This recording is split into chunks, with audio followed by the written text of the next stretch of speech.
recording properly. You testing the recording? Welcome to the Rise and Shine podcast, where we discuss, what do we discuss, Michelle? Wow, we're here on this earth. Where we discuss how to fill your own cup, embrace financial abundance, and live the life of your dreams. Today, I have the most incredible guest here. Her name is ℙ𝕌ℝℎ. and we have a new microphone that we want to share with you. So we're going to put that down now. Hopefully you can still hear us really well. We also would love to share that we've done a bit of zhuzhing around the back. Those of you that are listening to this on audio, you can't see it. So what you need to do is go to our YouTube channel, ℙ𝕌ℝℎ or ℙ𝕌ℝℏ, and you'll be able to see the YouTube recording of this, and you get to check out our lovely background that ℙ𝕌ℝℏ designed for me, because apparently mine was too... Poo-poo. Ugly. Apparently mine was too bitsy. There's too many bits and pieces everywhere, which is kind of the way I live my life, right? It wasn't really the bits, it was just where they were put. Oh. I couldn't explain it.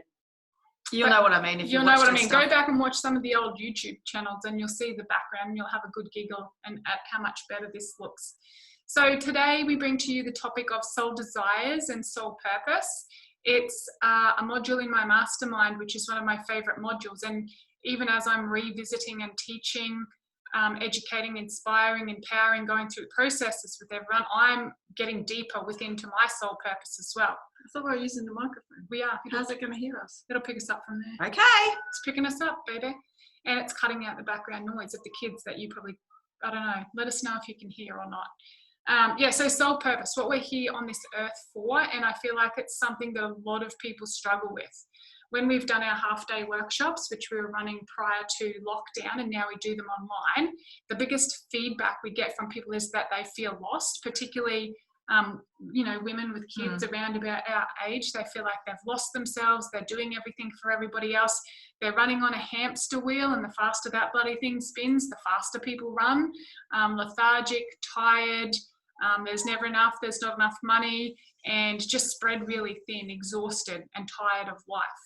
So I said to myself, how can I help? Because I know how that feels. I used to feel like that and I don't anymore. And I feel like one of the biggest reasons I don't is because I've got real clarity, a real depth around my soul purpose and what I am here on this earth for. You will find as we go through the next little bit of time together, and if you're part of the mastermind or Michelle's Soul Skill, she touches on it as well, that once we elicit the soul purpose, because it's in you right now, it's just not at the forefront of our brain. But when we bring it to the surface, everything you do has a different meaning. You get this endless supply of energy that just continues to show up and show up and show up and show up. And I literally, now last night, I didn't go to bed till midnight last night because I was doing my work, which I'm so inspired to do. I messaged you yesterday. What did you message me? Do you ever have a day off? Yeah. I feel like I get every day It's Easter Sunday and she's messaging me, can you do this, can we do this, can we do that and that and that? I'm like, do you ever have a day off? Yeah. And I feel like every day is off because I love what I do.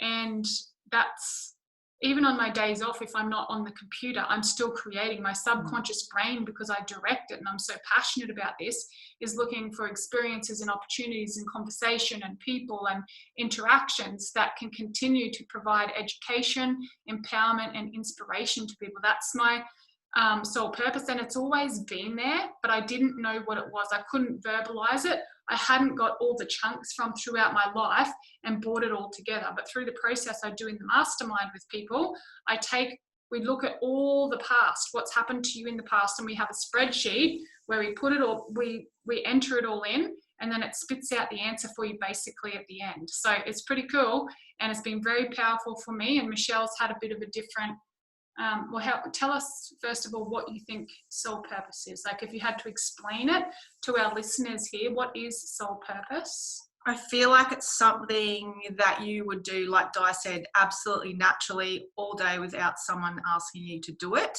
And you have to be able to, well, I feel you have to be able to make a living.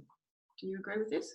Make a living from it as well. So something where you can make a living out of doing what you love to do naturally. So if you're going through life and going, wow, I can't believe this comes out of your mouth, I can't believe people are paying me to do this, it means you're on your soul purpose, because it's so aligned within you that you are absolutely gobsmacked that people want to pay you money to do what you do naturally. Yes. So basically it's the things that you do that you're consciously competent of. No, unconsciously competent. So you're literally doing stuff and no. What light was that? It's blurry. Oh, okay. There you go. You've got some background light now for those. I just feel it was kept getting blurry because there wasn't enough light. There you go. We just shone some light on the situation. So I can't remember what we're talking about now. Sorry, that wasn't my fault. What you do naturally without. Yeah, so you're unconsciously competent at it. So it's what you do all day, every day, that you love to do, that you're gifted at, and that people come and ask you questions about, and you could talk about all day long. But what our ego does, what our brain does, is go, you can't make a living out of that. You can't charge people for that because it's so easy. Yes, you can. You just do it, and you don't even realize you're doing it. So the process that we take you through, the purpose process, helps elicit all those things that you're currently already doing, and then like melt them and mold them into the life that you consciously choose and design.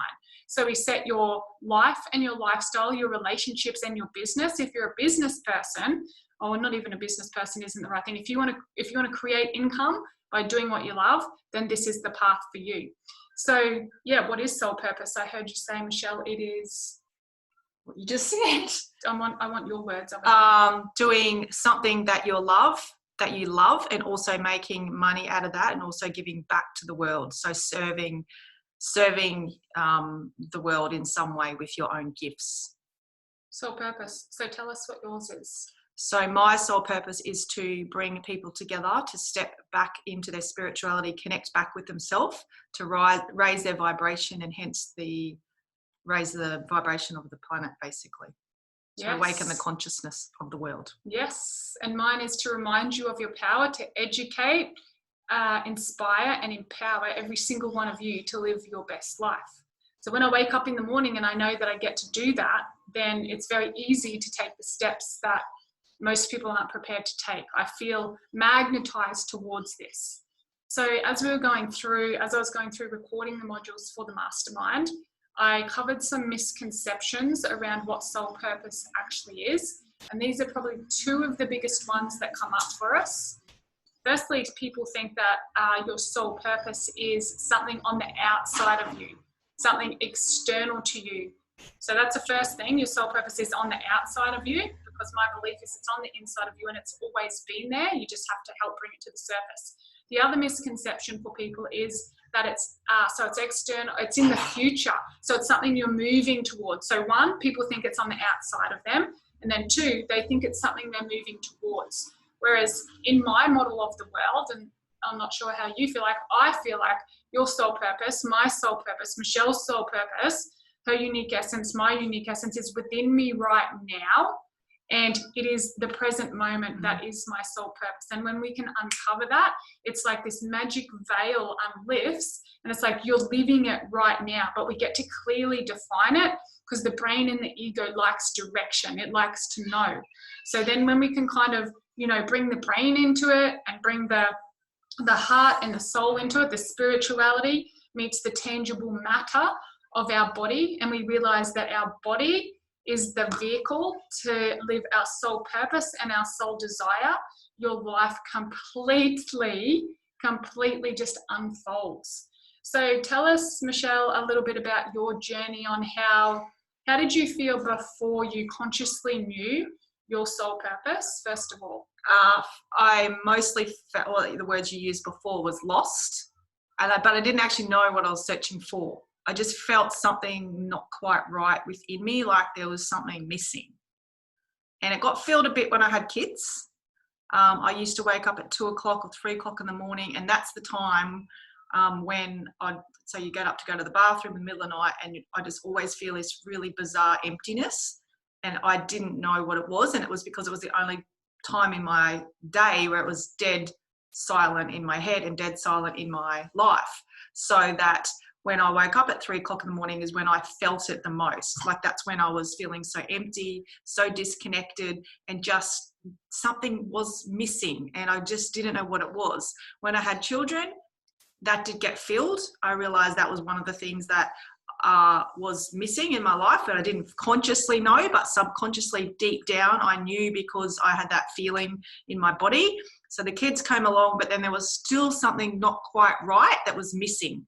And it's that feeling of being lost. I was lucky, mine was only a smidgen of being lost. I'd found my way in most of my life, and it was just this slight little tiny bit that I felt wasn't quite right. Whereas I know other people have the extreme where they just, the whole life feels like it's wrong, and they're just fully lost, like overwhelmed, confused, and lost.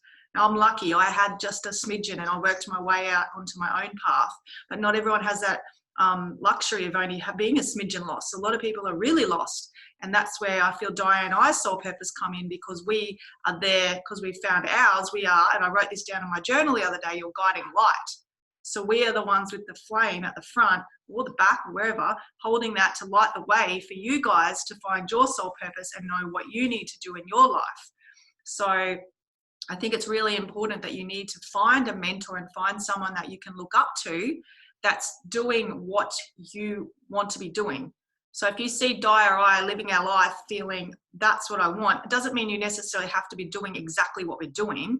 Like, you don't have to be a life coach and a spiritual mentor. You can be a lawnmower lady or man. It doesn't matter. But if you see the fulfillment that we're getting in our life and you think, okay, I want to be like that, I want to feel like how they are feeling, that's when you get yourself a mentor.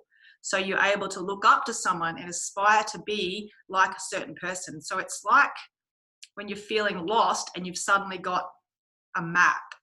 You've got something that you need to go off and something that you need to model yourself on, if that makes sense.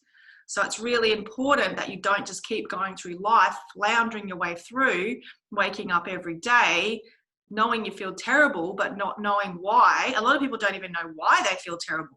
A lot of people wake up feeling... A lot of people don't even know that they feel terrible. That was me for so many years. I didn't even know I felt like rubbish. It was my normal, and everybody around me felt like that as well. So I just thought it was normal. I wasn't even conscious of it.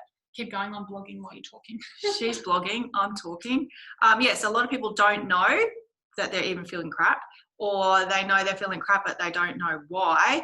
Or then the next step, I suppose, is knowing you feel crap and knowing why, but still not knowing where you're trying to get to. And then the next step is knowing the goal that you can sort of semi-see, but it's really blurry.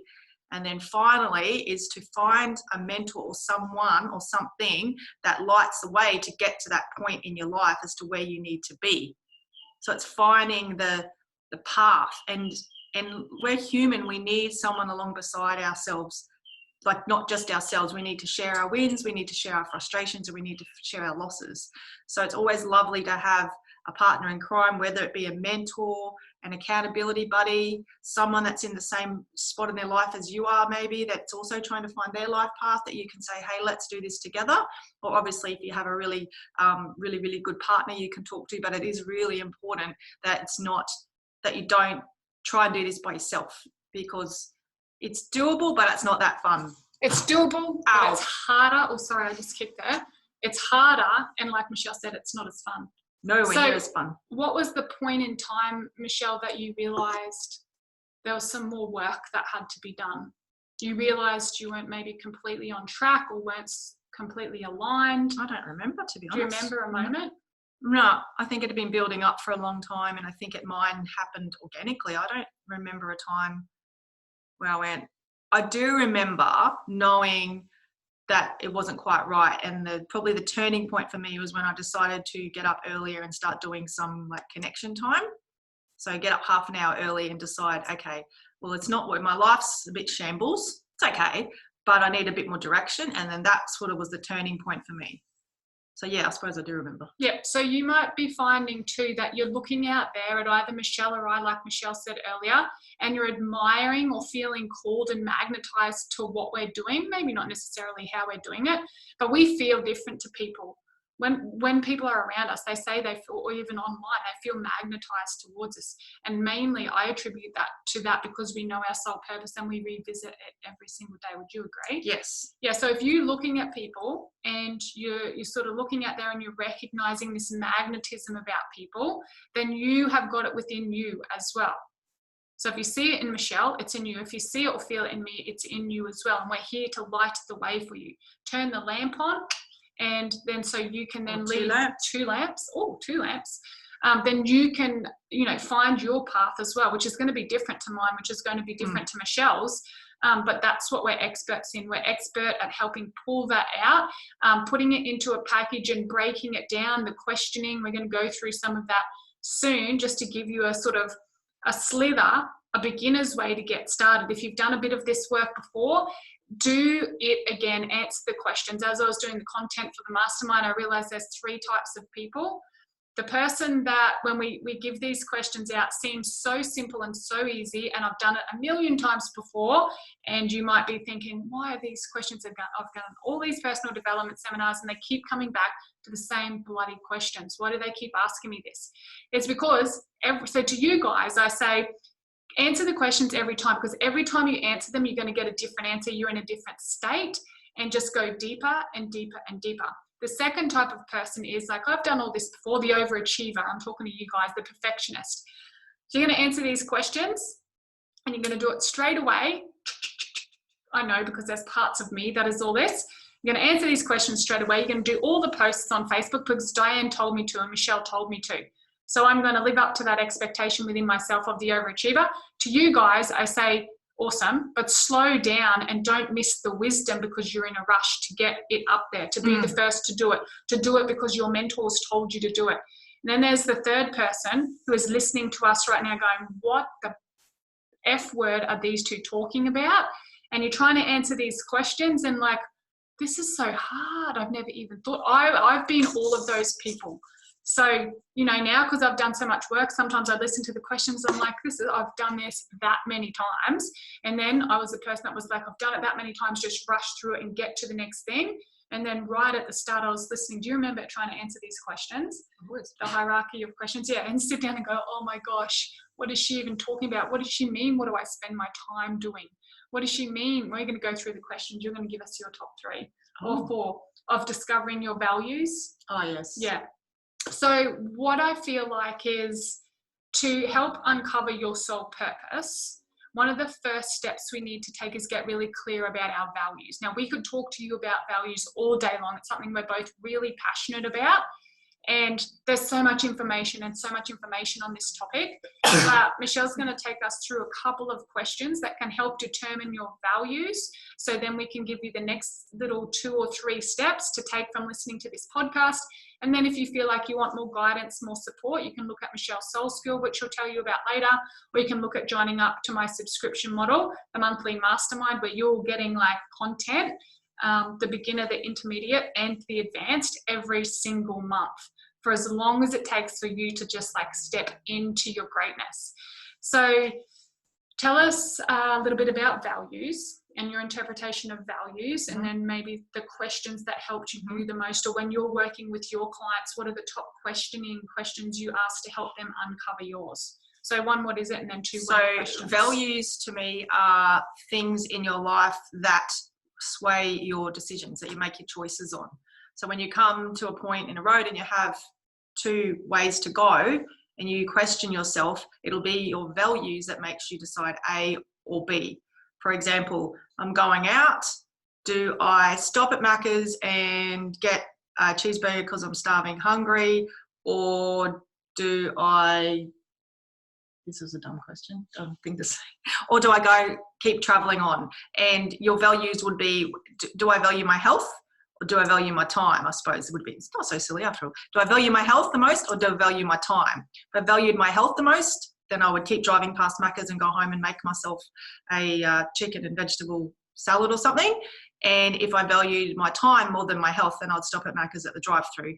And so this is probably when you used that example because that came to you, because this was probably the transition point for you. There was a day where Michelle subconsciously valued her time more, so she would stop and get Macca's. And some days I still do, not to get the Macca's, but I still value my time. Like, it's funny, 2 different people can have the same values. Diane and I have very similar values, but they can be hierarchically above or below, and they can move. So Diane is absolute health is her value, and mine is really at the top. But some days mine flip and my time becomes more important. Because what can happen is, well, for me, anyway, I can speak for myself, my health depends on my time. So if I was to get Macca's, which I have and I still do, maybe like once a year or once every 3 years or something, generally that happens because my value is health, but because my time has been so stretched, or I've been really focused on things. It's going to be healthier for me to stop and get Maccas in my mind. It may be the case, the fact or not, but it's going to be healthier for me just to stop and eat Maccas and then carry on than it would be to not eat at all or not eat from now until lunchtime. Usually I'd find another option, or if I went to Maccas, and this is where we're going to get ultra clarity, I would get the chicken and salad from Maccas. So see how the clarity can help you make a decision that is really serving your body and your soul at the highest level. So yeah, that was a really good example to use. I thought it was silly at first, but it's not. And I did go to that one because that's what the two that I battled the most with. And previously I would have just gone the easier option because I valued my time. But now, it's swapped around. And as I said, every now and again, it blurs. And like Diane, I might stop. But like you said, I'll choose a healthier option. Or if it's that to the point where do I put my body into absolute stress and have my blood sugars drop ridiculous just because I don't want to eat something once in a blue moon? Or do I put myself under that much stress, which is physically bad for my health anyway, by not eating? You know, because I'm so stressed, I need to rush and get home and I haven't given myself enough time to make that chicken and salad, but I put myself through all this stress and my cortisol levels are up, my adrenaline's running, my blood sugars are pumping through my body. That's not good for my health either. So you got to weigh it up, but it shows you the difference in your values. So what I heard Michelle say is you can look at the decisions that you're making and it will show you your current values. If you look at the decision and I did this or this and why, it's going to start to show you current values. So look over the last few days, rewind over the last few days and look at a decision that you've made and then go in and just question it. Be really aware of why you did what you did and how it might be different if you valued it differently. I remember you also saying a question about what you spend your most money on is a good one. So there's two ones that jump to me straight. Oh, there's three. What would you spend your most amount of money on if you went through your bank accounts? And I did this once and it was very interesting. What are you spending your most money on? Second one, what is on your bedside table right now? And the third one is what would you spend your time doing if you just had all the time in the world and no one could stop you doing it? That's probably more your passion. Okay, share your examples of that. So the money, tell us what happened. Well, when I went through and had a look at where I was spending all my money, it was out socializing. It was out connecting with people. It was out having coffee with people. It was out. And I realized later why I loved coffee. Like, yes, I do like the coffee, but it's the connection that I'm craving and the deep conversations that come over the coffee. Yes, and then my reflection of that and my observation of that when I watched, you used to have judgment and guilt on going out for coffee and spending so much money on coffee. Do you remember those days? So Michelle would come to me, she would light up because she's the connector, and she would go out for coffees with people and she would come back and she's like, oh my gosh, I'm spending so much time and effort and money, and there'd be a judgment and she'd feel a little bit bad about it. And then what happened as you kept going through the questioning process? I realized that I could align my life with what I like to do anyway. So I could do something in my career that involved connecting with people and and then start getting paid for it. And still having coffee. So I did the same thing. I looked at my life and where I'm spending my money, and I was spending it on lunches and coffees out with people, and had the judgment, had a bit of guilt. But then when we tied it all together and sat back and asked these questions, I went through exactly what Michelle did. I was like, okay, I value that because I value the connection with people. That's why I'm doing it. And that's why we're saying to you, what are you subconsciously spending your money on? It's going to give you a story. It's going to show you your value. And then what our brain does is makes it, unless we have the awareness, bad or naughty or wrong, or like there's not enough. That's usually the next paradigm people go into. But we both did this process and I was like, oh, how would it feel if I could help people, inspire people, and create this awareness while I was having coffee? So I started community coffees, and then people were coming together and we're educating, inspiring, and being connected through the coffees. What happened for you? I've done the same thing. She did exactly the same thing in her way, added her essence to it. And how good does it feel? Look at me, I've just got sisterly. Did she start the community coffee first or did I? Doesn't matter. Doesn't matter. That's what was going through my brain then. It's such a we're so oh, did I do it? She did it. Because usually Di does things, I think maybe I did that one first. Doesn't matter though. The other thing I found myself doing was doing cards and coffee, so oracle cards with coffee. So I was having the awesome deep conversations and but doing it over a coffee and out in the community and supporting local businesses. I love to find little coffee shops and support their local businesses. That's part of my values So as well. another value is coming up. Because I'm at Forest Lake, I drove all the way out to Springfield, which is an opposite way to Carolee, to get my coffee this morning at Cottonwood Cafe at Springfield, because I wanted to support my friend Rosie that owns a coffee shop there, because I know they're struggling, and I knew she was open over on Easter because she'd advertised on Instagram. So I thought, she's done the effort to advertise, I'd like to support her. I drove all the way out to Springfield, got my takeaway coffee to come out to Carolee. So anyone that's out Springfield Way, Forest Lake Way, Red Bank Plaza, go to see Rosie. Cottonwood Cafe. Rosie, you got a special mention. How many minutes are we in? We'll have to look and let her know. So if Michelle didn't have the clarity around her values, she may have felt like she was wasting her time going out there. And then there would be a judgment and a little bit in the tummy, feeling uncertain, unsure. Why did I do that? And that's the ring that we go on. You agree?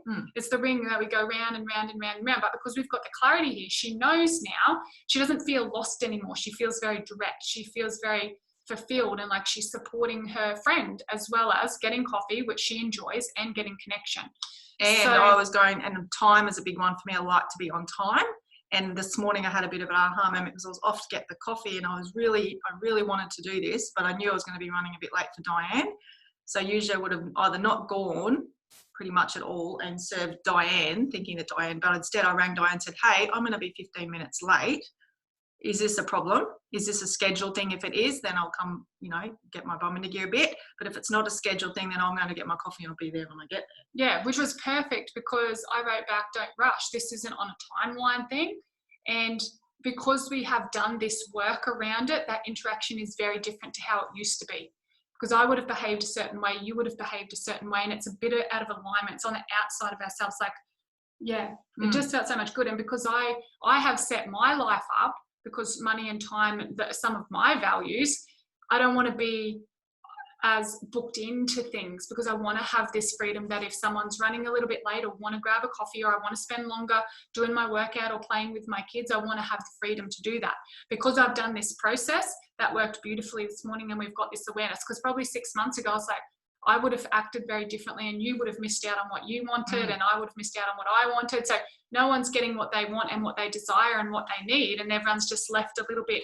It probably would have not been sort of mentioned, but it's just this yucky feeling left inside of you, which is the way a lot of you are living your lives right now.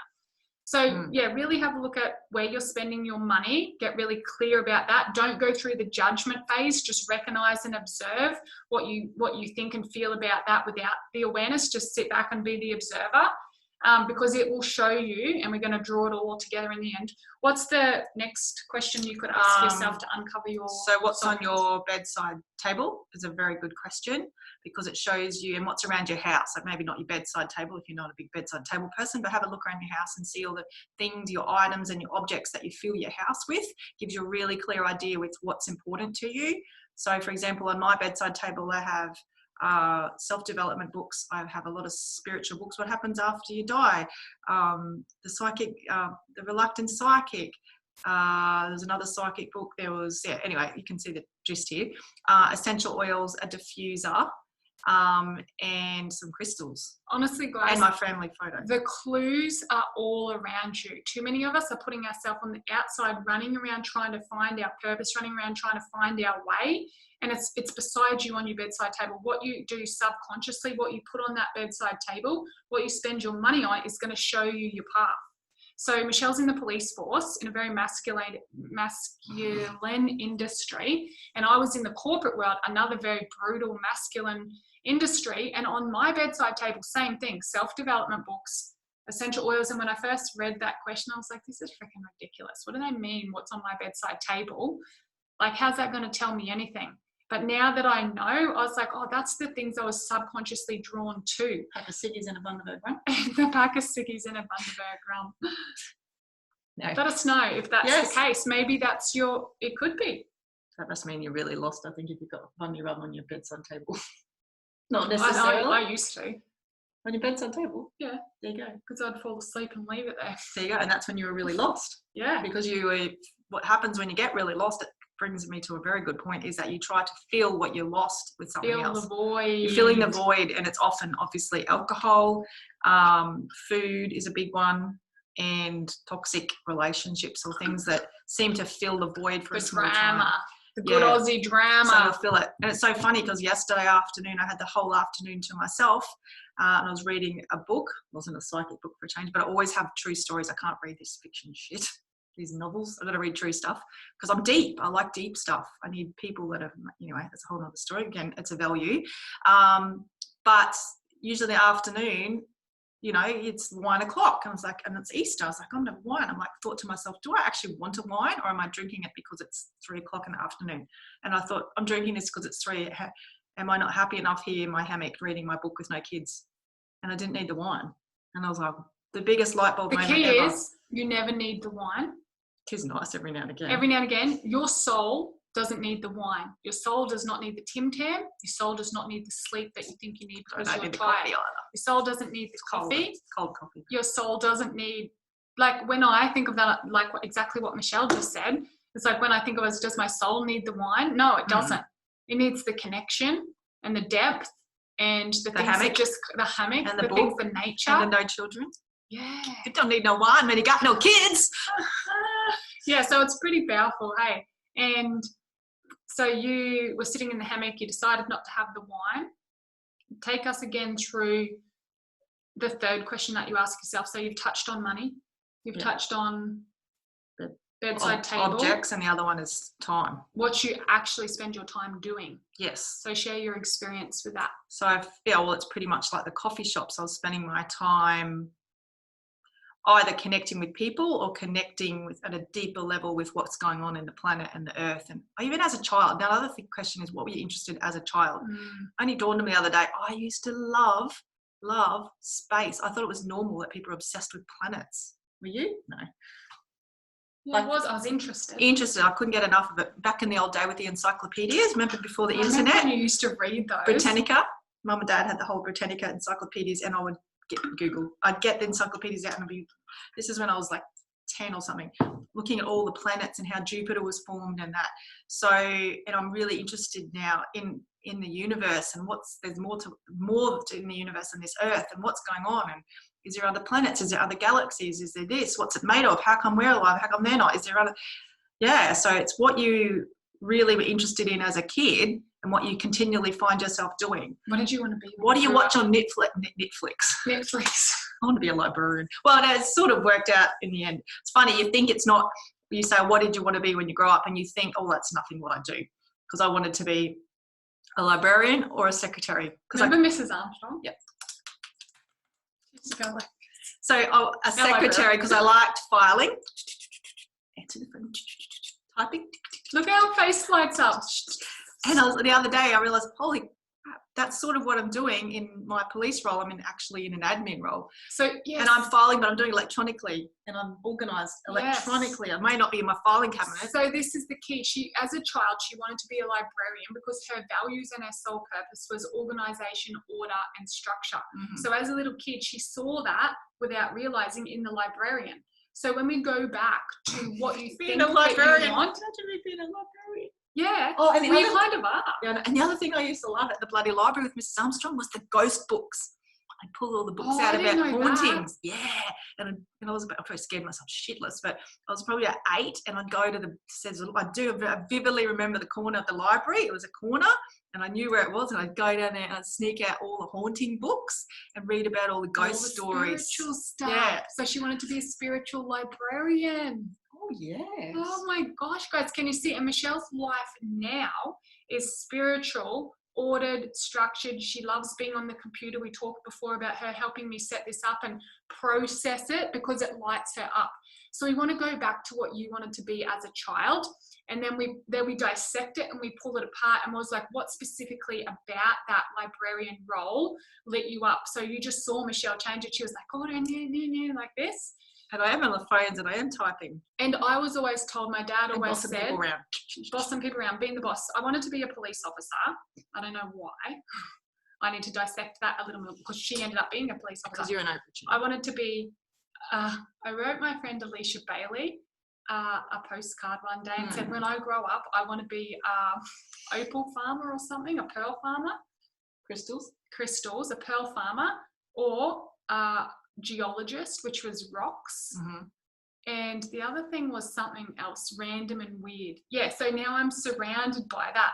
And so that's what we want to do. We want to go, what did you want to be for a kid? Let's dissect it and have a look at what the things are about that you liked. Because you'll probably look at your role now, whatever you do in the world, and there will be elements of that. But we get lost along the way. And what we want to help you do with this questioning, and we've got the questioning out, Michelle's got it in her soul school. So if you want the templates and the mentoring and the guidance and the step by step is on my mind. Step by step process. By step. Oh, baby. Day by day process. What song are you hearing? I'm singing Human Nature. I was singing I don't even know if it is Human Nature. Golden Girls. Remember Step that show? by step. Oh, baby, I'm gonna get with you, girl. Step by step. Oh, baby, we're gonna find our soul purpose in this world. In within us. Okay, that's pretty good. I didn't want to be that's singers. the bit we'll use as advertising for our podcast. Yeah, so we're going to dissect it, and you're going to go step by step. Now I've got that baby. song, baby in my head. Gonna find your soul. And then we're going to design a relationship step around by it. step. Design a life around it. Package it. And like I was saying, if you want that, step by step, have a look over at the mastermind, www.ℙ𝕌𝕝.com, or where can they find Soul School? On my Facebook, Soul Junkies Connect, or on my webpage, www.ℙ𝕌𝕝.com.au. Yep, so that's ℙ𝕌𝕝.com.au. So write that down, commit it to the memory, go check out my page. You'll know where you fit, what the next step is for you. We also run retreats. Do you want to tell them a little bit about that? I'm excited. So our retreats are a little bit of me and a bit of Diane put together over, is it 3 or 4 days? Have we changed? We decided 3 or 4 couple of days where you're fully immersed in everything. So you're fully immersed in all of the stuff that Di teaches, fully immersed in all the stuff that I teach. So Di does all the the brain programming and the life coaching, then I do the spiritual side, and then she'll have you out there hooting, hollering, chanting, grounding, eye gazing. What else do you do? Drumming. I gaze with my daughter this morning. It was the best. Boom. All the good stuff. And then I'll scramble your brain so this and this will align. And it's really quite powerful and quite magical. So that's our soul purpose, right? Yeah. So 3 questions, recap them for us. What do you spend all your money on? What's on your bedside table? And what do you spend all your time doing? And there's 4th one, what do you want to be when you grow up? What do you want to be when you grow up? If you feel like you need more support, more guidance, a community that are all going through this at the same time, you're going to go over to those pages, www.dianemckendrick.com or Facebook page Michelle and Soul Healer or Soul Junkies.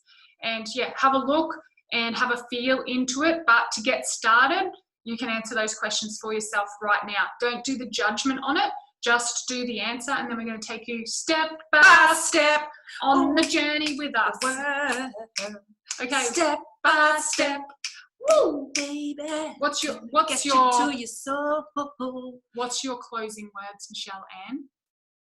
Find your purpose and go for it. Okay, groupies. What do we call our people? I call mine soulies. Okay, soulies. What do you call yours? Soulies now too. I call mine masters, which is perfect, really. Soul masters. Okay, soul masters. Masters of the soul. That is you. It is time now to rise up. It is time now to be seen. It is time now to live your soul purpose. What she said. What I said and what she said. Let's do it. Go to all the pages, join up. Any little bits and pieces you want to learn more about, flick us a personal message. And always share your testimonials. If you've had an aha moment, drop it into one of our personal pages, and we will see you all at an event soon. Just quietly, if you're watching this and you like the background, make sure you comment. Yeah, make sure you comment on that background. Woo, woo, woo. All right, stop recording.